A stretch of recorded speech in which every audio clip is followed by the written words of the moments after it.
Gracias, presidenta. Bueno, pues buenos días y bienvenidos y bienvenidas, y muchísimas gracias por vuestro tiempo y por vuestras aportaciones. Bueno, yo algunas preguntas, sí es verdad que de una forma u otra ya también es lo que tiene hablar en último lugar, ¿no?, que ya han sido tocadas, y tampoco voy a condenaros a repetir las respuestas, ni muchísimo menos. Pero así que van a ser muy pocas. Pero quiero empezar por una, y también es en el marco de que estamos en una comisión de estudio, como sabéis, y quiero empezar por un criterio de utilidad. Yo echo mucho de menos la utilidad en las cosas que a veces se hacen desde la política. Y estaba pensando que no sé si lo hay, pero quizá vosotros me podéis decir mejor, sino también en la posibilidad, o como lo veis, de viable y de que sea necesario el que exista un estudio realmente haciendo hincapié en esa desigualdad territorial, pero que a mí me interesa dentro de Asturias, ¿no?, que es además el marco territorial en el que estamos trabajando. Y me interesa saber un estudio a nivel de municipios, porque hay veces que sí que se han hecho algunos estudios en cuanto a poner el mundo rural con el área central, ¿no? Pero sí a nivel de que pudiéramos sacar, si luego la presidenta también y el resto de miembros de la comisión estuvieran de acuerdo, que pudiéramos partir de elaborar una especie de mapa de Asturias por municipios, en donde de alguna manera no solo se esté reflejada la proporcionalidad, digamos, poblacional de situaciones de pobreza o de riesgo incluso, sino también de recursos existentes, ¿no? En esa correlación me imagino, por ejemplo, pues el parque público, ¿no? ¿Qué parque público tenemos con una población en un municipio determinado de Asturias que también se puede conocer, ¿no?, las solicitudes de vivienda que hay o la necesidad o tal? Si sabéis si existe algo así ya elaborado, porque nos ahorraríamos también tal, o si veis, pues bueno, que es factible y que además puede ser interesante tener ese mapa.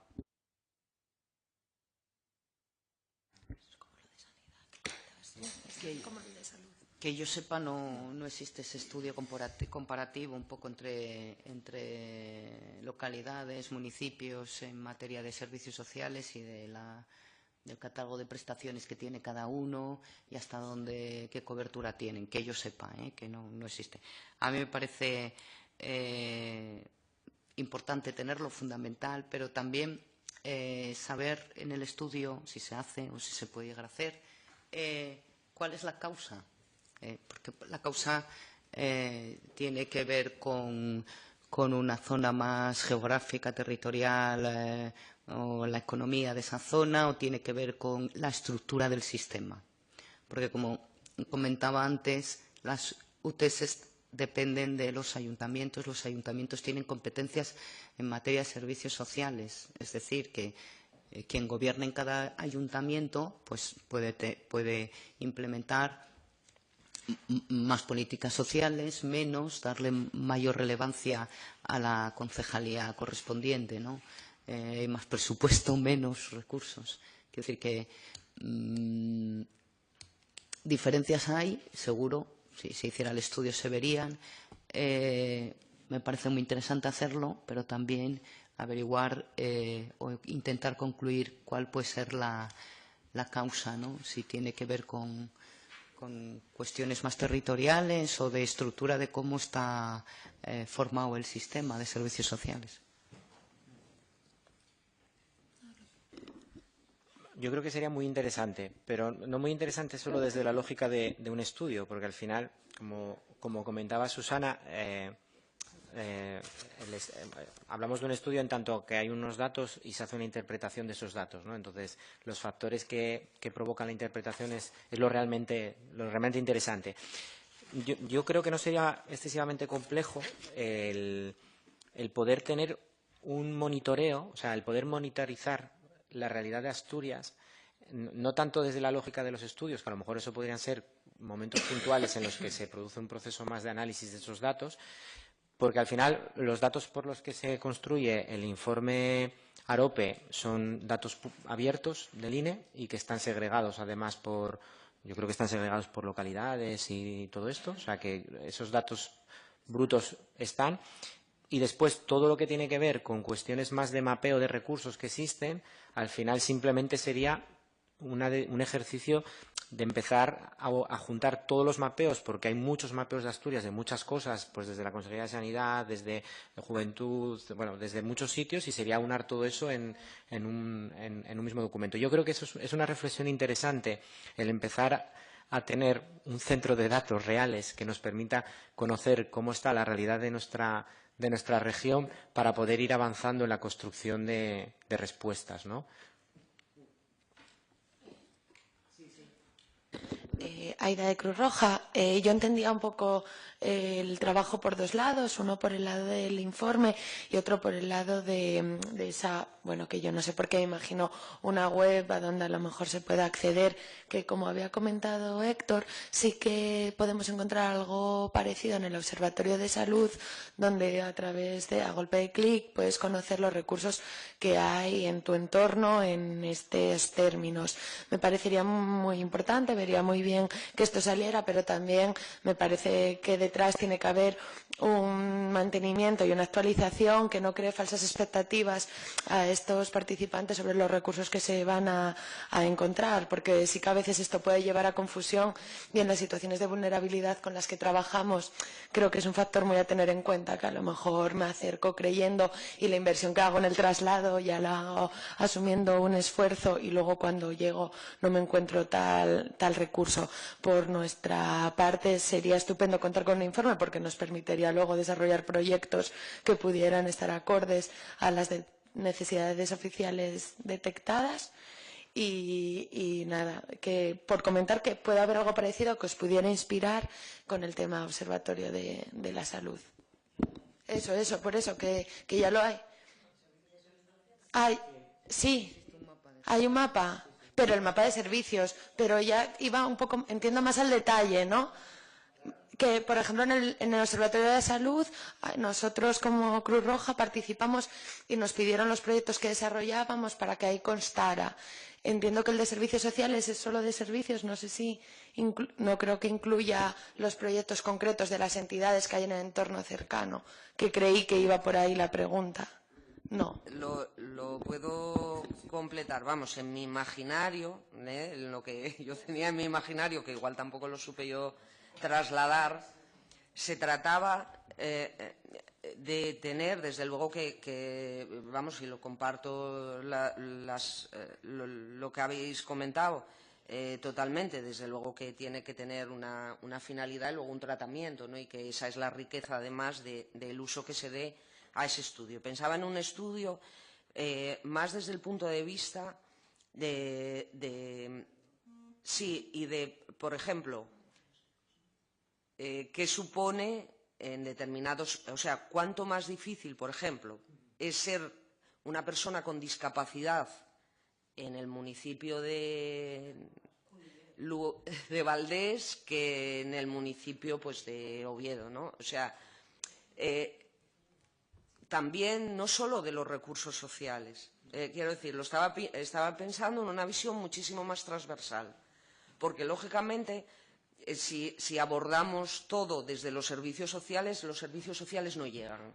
Yo quiero saber, ser menor, qué escuelas, o sea, qué aspectos o formación para jóvenes, o cuánto cuesta más vivir en un municipio de Asturias que en otro, por decirlo en términos así de coste, ¿no?, de vida, ¿no? En ese sentido, y creo que de ahí sí se pueden extraer luego, porque quizás se nos esté pasando, yo lo he visto con el Parque Público de Vivienda, cuando he pedido datos a la Consejería acerca del parque, en el que descubres que hay municipios que verdaderamente no tienen recurso que ofrecer.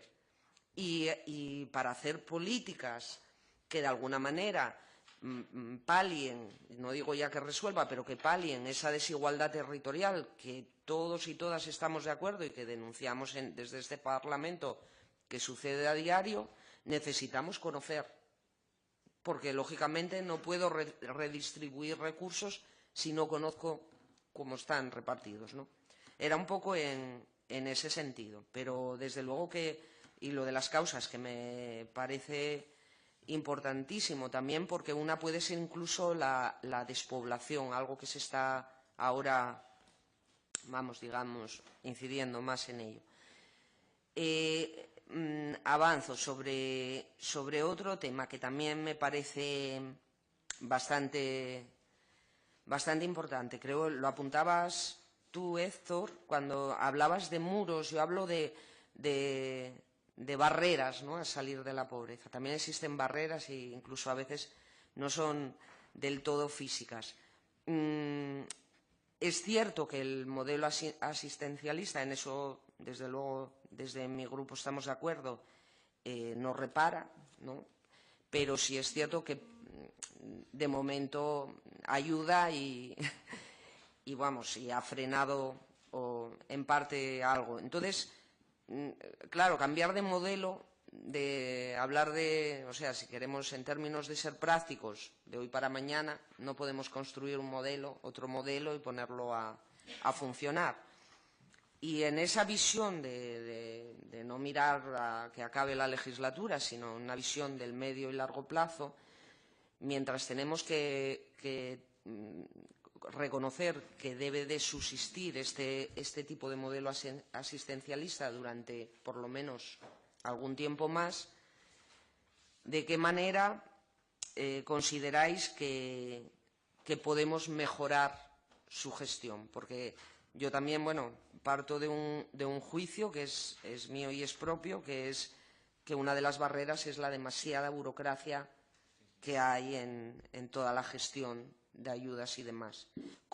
¿Qué pequeñas medidas, que a veces luego son grandes efectos, podemos incorporar precisamente a este modelo asistencialista, ¿no?, de la gestión de todos estos recursos y ayudas?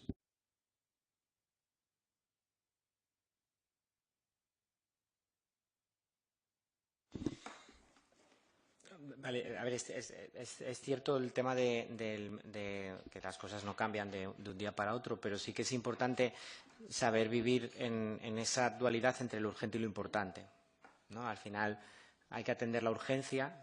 Por eso ponía el ejemplo de la habitación que se inundaba, ¿no? Porque yo creo que es importante ir abriendo caminos de estrategias y de mecanismos que potencien que cada vez tengamos que dedicar menos esfuerzos a paliar, porque al final es injusto para con las personas, ¿no? y prevenir, ¿no?, y estimular toda esa promoción. Yo creo que uno de los principales factores de mejora para el modelo que tenemos ahora mismo es disponer de tiempo para estar con las personas y acompañar a las personas. Porque cuando digo lo de la burocratización anteriormente, no es por un hecho simplemente de hacer más liviano el trabajo de la gente. Es porque ese tiempo que estamos dedicando, desde el punto de vista económico además, ¿no?, de inversión, ese tiempo que estamos dedicando a que un trabajador social esté revisando las nóminas, no sé qué, no sé cuánto, es tiempo que deja de invertir en hacer esos itinerarios a los que nos referíamos antes y a estimular esos procesos de acompañamiento y de inclusión social. Entonces, al final, en todo modelo que intenta reconstruir vidas, ¿no?, lo más importante es tener tiempo para poder hacerlo. Sobre todo, por ejemplo, a mí me gusta poner siempre el ejemplo de muchas veces cuando se crean políticas orientadas a la incorporación y reincorporación de jóvenes que han abandonado los sistemas, que están en contextos complejos y demás, construimos proyectos e iniciativas que pretendemos que en un año seamos capaces de reconstruir algo que no ha funcionado durante 18 o 20 años. O sea, en un año vamos a ser capaces de acompañar a un chico o una chica en su motivación, en su reincorporación educativa, en un año, cuando todo el sistema educativo, cuando todo lo que le ha rodeado, durante 18 años no hemos tenido mecanismos que pudieran mejorar eso. Al final se necesita tiempo y se necesita personalizar mucho los sistemas de acompañamiento. Vuelvo a lo mismo, que el sistema realmente se adapte a las personas y que no tengan que ser las personas las que se adapten a esos sistemas. Porque al final esa tensión de que las personas se adapten a los sistemas es muy compleja y hace que al final las personas acaben abandonando los sistemas. Y entonces vas acumulando abandonos, ¿no?, en distintos caminos de oportunidades que se puedan dar. Es como, por ejemplo, yo creo que hay iniciativas muy chulas, y yo creo que Susana de esto sí que puede hablar mejor porque sabe más que yo, por ejemplo, con el tema de acceso a la vivienda, el Housing First que se está promoviendo, que enfoca de otra manera el acceso de las personas a la vivienda, lejos de lo que es el modelo escalera tradicional. Yo creo que son iniciativas interesantes, ¿no?, y que al final están abordando la atención, ¿no?, es atender la urgencia, pero de otra manera, ¿no?, poniendo el punto de partida de otra forma. Entonces, yo creo que hay que ir más hacia esas tendencias.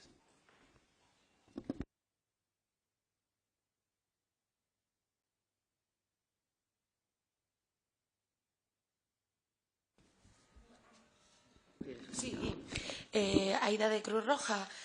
Como ya había comentado en otro momento, en este caso de las atenciones urgentes, yo entraría también a valorar los modelos de justificación y lo que se exige y los requerimientos a las personas y, por tanto, a las instituciones para hacer estas entregas, ¿vale? Para una entrega de emergencia, como os comentaba, en proyectos concurrentes con los programas de urgencia que llevamos a cabo a través del IRPF autonómico, pues nos encontramos con condiciones que a veces son un poco contrarias a los tiempos, donde una justificación para hacer una entrega económica de un suministro nos exige una factura original que muchas veces las personas ya no reciben en casa porque ahora mismo son digitales, pero aún así se requiere ese tipo de justificación. Entonces entramos un poco a que las personas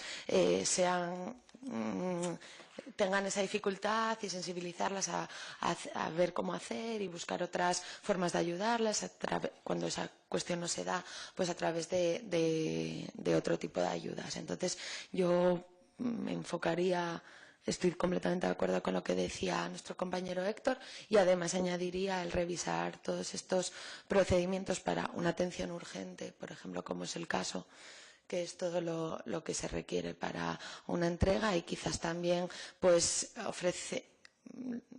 tirar por una búsqueda de acción que ofrezca a la gente la autonomía de recibir el dinero directamente y que ellos en esos casos puedan hacer una compra de alimentos, que no es el caso, ¿vale? No dárselo, aunque se tengan en cuenta sus necesidades y sus intereses. Yo solo una cosa con esto. Es verdad lo que dices, ¿no? Pero el tipo de ayuda que ahora mismo reciben las personas no sé, está tan instalado, aparte de burocratizado, yo ahí no voy a entrar porque bueno, ya lo han dicho y es conocido por todos, ¿no? Pero está tan instalado que este cambio de modelo, de intervención del que hablamos, que ya se iba hablando años dentro de la intervención social, no acaba de romper y de empezar a salir, ¿no? Entonces hay pequeñas experiencias o ejemplos, pero no acaba de romper y seguimos instalados en el de la ayuda. Y ese ya está constatado, como decíamos, de que no está ni disminuyendo la pobreza ni haciendo a la gente que salga de la pobreza, que queda ahí atrapada, ¿no? Entonces, claro, hace falta esa revisión. Antes, cuando comentabais, está un poco enlazado también con lo de antes. Antes, cuando hablabais de lo del mapa de servicios sociales, la verdad que existe un mapa de servicios sociales, pero sí lo que se ha creado ahora recientemente en la Consejería de Servicios y Derechos Sociales es el Observatorio Asturiano de los Servicios Sociales, que precisamente, o al menos yo así lo entendí, tiene esa intención, ¿no?, de generar conocimiento sobre los servicios sociales, información, investigación, porque para crear un sistema nuevo, un modelo nuevo o reformular el que existe o revisar el que existe, hay que conocer la realidad, ¿no? Y saber qué es realmente, pues, un aspecto es el que tú comentas, otro, pues, los modelos de intervención, cómo cambiarlos, todo eso, ¿no? Lo que sí hay es que sí se creó ahora, bueno, hace unos meses, creo, vamos. Sí, en esto me refería un poco que creo que, vamos, no sé, si podría ser, o sea, cómo ir rompiendo esa visión de la cola en las ventanillas, del famoso carné de pobres, del vale para todo, ¿sabes? De ir a pedir la ayuda, ¿no? Cómo ir introduciéndose dentro de, creo, no sé, precisamente con ese marco de cambiar de modelo y de ir avanzando a salir de esta asistencia continua a la pobreza a través de la ayuda y el recurso, pues cómo ir introduciendo, si de alguna manera se podría ir introduciendo en este modelo residual, romperle ya, sobre todo porque no para, bueno, creo que Aida incluso lo comentaba, ¿no?, de las personas que vienen a pedir a nuestras instalaciones físicas. A mí de verdad me resulta, o sea, el hecho de ir a pedir, o sea, y coger mi hijo, mi hija y decir, somos pobres, venimos a... Estoy diciendo más que ir a pedir un recurso. Entonces, eso hay que romperlo ya, ¿no? En el 2018 no podemos hacer la ventanilla de los pobres. Y cómo introducir de alguna a esa burocratización que dije, ¿no?, de recursos, pero cómo está el sistema en eso, en la cola de las ayudas. Bueno, Héctor de Apene, yo ahí creo que, por eso ponía el ejemplo con el tema de la vivienda del Housing First, porque al final yo creo que se trata de ir haciendo que el acceso a esto se dé en entornos normalizados. O sea, al final, quiero decir, simplemente es una cuestión de decir, hombre, tú compras, ¿y dónde compras? Pues en el supermercado, tal, no sé cuánto. Pues la gente que pasa más dificultades que también puede hacer eso. No sé técnicamente, no sé muy bien cómo se tendría que estructurar todo eso, cómo gestionar todas esas cosas o demás, pero al final, precisamente yo creo que la gente se siente más dignificada cuando realmente no está en un entorno segregado, cuando está en un entorno totalmente normalizado, porque, bueno, pues, y también normalizas momentos y contextos, ¿no? Pues puedo pasar un momento más difícil, bueno, pero no quiere decir que no pueda retornar, porque al final es que lo hemos dicho desde el principio, yo creo, uno de los problemas que nos encontramos con todos estos contextos de exclusión y vulnerabilidad es que cuando las personas caemos o caen en esos contextos, retornar, o sea, salir de ellos es muy complejo, pero es que es muy difícil salir de ellos porque automáticamente cuando caes en ellos te segregan. No sé, quiero decir, al final entras en otras dinámicas, sales de la dinámica normalizada de relación y de convivencia y pasas a estar en unos entornos distintos. Por lo tanto, empiezas a generar unas dinámicas nuevas, totalmente distintas a lo que el libro pone, por decirlo de alguna manera, ¿no? Que es que tú vas, compras el pan en la panadería, vas a no sé dónde, haces no sé cuánto, ¿no? Te vas al parque con tus peques, te vas un día, una semanita a Candás, ¿no?, a pasar unas vacaciones, porque en esta región un 30 y pico % de personas no pueden tener una semana de vacaciones. Es decir, haces cosas normalizadas, ¿no?, con normalidad. Entonces, yo creo que esa es la clave. O sea, al final no es decir, no vamos a atender la urgencia o romper con el modelo asistencial, no quiere decir no vamos a atender la necesidad inmediata que tienen las personas, pero situémonos, ¿no?, empaticemos con los contextos que están viviendo o que podemos estar viviendo nosotros, ¿no?, y nosotras.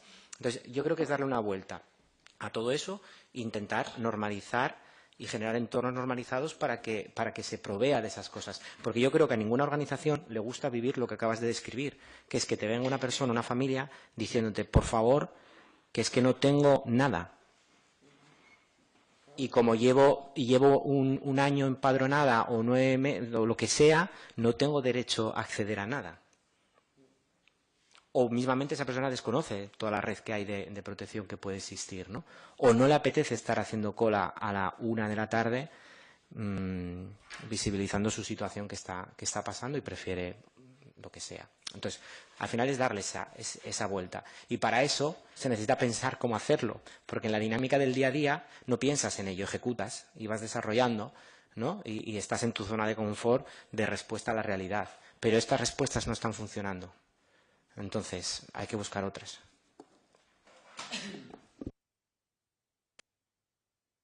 Sí, es un poco en correlación con eso, que no juzgo, ¿no? Quiero decir, con ello no estaba juzgando el cómo se hacía, ¿no? Y en lo que, o sea, si es el sistema que está configurado. Y en relación un poco con eso, porque no sé si también es la importancia, ¿no?, de que de verdad exista el derecho, aunque no siempre el hecho de que exista garantiza, ¿no?, determinadas cosas. Pero pongo, por ejemplo, que nadie, o generalmente, vamos, nadie se avergüenza pues de ir al centro de salud porque cuando está enfermo, ni se avergüenza de ir a un colegio público, ni nada por el estilo, pero ir a una unidad de trabajo social, pues ya tiene otro contexto y ya tiene otro matiz, ¿no? Y un poco en lo que apuntabas tú, Susana, en el cambio de visión necesario, ¿no? ¿Cómo se puede interferir en eso, ¿no? El decir, bueno, estoy atravesando una situación de pobreza, represento, en mi entender, lo que representa es el fracaso de un sistema en el que vive, tanto a nivel político, económico como social, y cómo se revierte esa vergüenza precisamente a quien consideramos que corresponde, ¿no?, que es al sistema el que te ha introducido ahí. No sé de qué manera, si es por la vía de, ¿veis?, que puede ser importante eso, la creación del derecho de alguna manera más consolidado, ¿no?, de lo que está como recogido en la normativa, o de qué manera podemos, divulgaciones, o de qué manera podríamos revertir. Cuando comentó lo del cambio de visión es también basado en datos. Quiero decir que hay mucha gente que todavía tiene la conciencia de que el pobre es aquel que, bueno, del siglo pasado, de hace 2 siglos, ¿no? Pues no, quiero decir, cuando estamos hablando de las dimensiones que estamos hablando y del porcentaje que estamos hablando, es decir, si en Asturias estamos diciendo que el 18% está en riesgo de pobreza, en España el 20 y tantos, y en Asturias, por ejemplo, representan 190.000 personas, a mí me parece que desde las instituciones, desde la política, desde la propia sociedad, eso sí tiene que ver con una pérdida de talento. Y ya no hay estereotipos de pobreza. Lo que comentábamos de los informes, es decir, un perfil que está entrando en situación de pobreza es el desempleado mayor de 45 años. Y no tiene ningún sentido que forme parte del sistema de servicios sociales. No es una persona que haya tenido problemas de adaptación social, de incorporación social. Era una persona, como dices tú, que el sistema la ha dejado fuera. No necesita un profesional de trabajo social o una trabajadora, un trabajador social, un educador social para hacer un itinerario de incorporación social. Necesita un trabajo y si no una renta mínima, necesita una vivienda y si no un derecho de acceso a la vivienda. Y ese es el perfil que crece dentro de la pobreza. Y no sé cómo dices tú, cómo cambiar esta visión. La están cambiando, la cambia la propia realidad. Es decir, me imagino que todos conoceremos a gente mayor de 45 desempleada, gente joven con unas dificultades de acceso al trabajo o que si tienen trabajo son muy precarios y no pueden independizarse. Es decir, esto ya es la realidad. Bueno, pues esa gente, aunque ellos no se vean pobres, según los indicadores de pobreza, son pobres.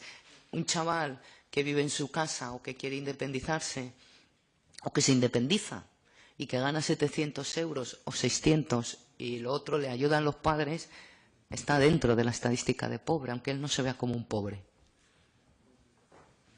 No sé cómo cambiarlo, pero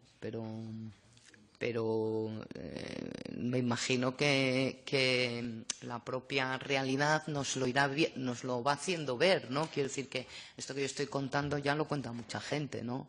Pues yo tengo un familiar que desempleado, mayor de 45, que está cobrando el salario, o o un hijo que ha acabado la carrera con un máster con no sé qué, que tiene 30 años y solo encuentra trabajos de 600 euros al mes. Quiero decir, la propia sociedad habla de ello. Otra cosa es que diga, soy pobre. No, vale, porque todavía hay todas estas connotaciones y clichés de los que hablábamos antes, ¿no?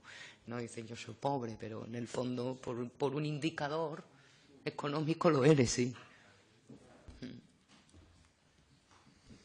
Vale, pues ya termino. Una última cosa también no sé dónde lo tenía apuntado aquí, me parece. Sobre la prevención, ¿no? ¿Cómo podemos, aunque sea, y también en el ámbito de, claro está, de nuestras competencias autonómicas, yo sé que se pueden hacer grandes pilares por el mundo, pero aquí en la hora, ¿no? Lo tangible. ¿Qué podemos hacer precisamente? ¿Qué podemos hacer hoy que prevenga o que palie o que al menos no incremente situaciones de pobreza dentro de 10 años? ¿Qué medidas podemos hacer y desde Asturias, ¿no? ¿Cómo podemos interferir de alguna manera ahora para esa pobreza que se va a dibujar dentro de 10 años? Aida de Cruz Roja, a mí así a bote pronto no se me ocurre ninguna, pero sí a través del discurso que estaba dando mi compañera, me parecía importante resaltar el tema de los menores, ¿vale? Que están creciendo en estos entornos y que muchas veces, bueno, pues enfocamos porque la persona que pide la prestación o, bueno, con quien se atiende directamente es a la persona adulta. Entonces, si hablamos de 10 años, estas personas que ahora tienen, son menores de edad, van a ser el presente, que ya lo son, y creo que todo lo que se pueda trabajar, además de en esa línea con la infancia y de la juventud, pues será algo que vaya a repercutir en estos 10 años. Bueno, yo tres cuestiones respecto a esto. Uno es educación. Creo que educación también, un poco en la línea de la compañera, tiene que garantizar la igualdad de oportunidades. Creo que ahí está ahora flaqueando en esa función y tiene que tener programas para que los chavales de familias más complejas titulen y consigan obtener estudios, porque eso es básico en un futuro para su empleabilidad. Y aún así, no todos van a ser empleados o, bueno, trabajadores o encontrar trabajo. Por lo tanto, lo segundo es, igual que se hizo con el salario social, desde mi punto de vista, que es generar por derecho unos ingresos mínimos de subsistencia, y que también creo que tiene que ser transitorio, como lo dije antes, y que hay que ir a una renta nacional. Creo que hay que empezar a hacer lo mismo con la vivienda y tener esos dos pilares básicos, manutención y vivienda, cubiertos. Es mi opinión. El derecho subjetivo también. Hay muchas resistencias, pero las hubo también con el salario social hace 13 años. Y bueno, los resultados. Es posible, sí. Es un poco lo que también decía al acabar la exposición al principio. Es decir, los países más desarrollados o que tienen menos porcentaje de pobreza y desigualdad, que siempre hablamos de los nórdicos, Finlandia, por ejemplo,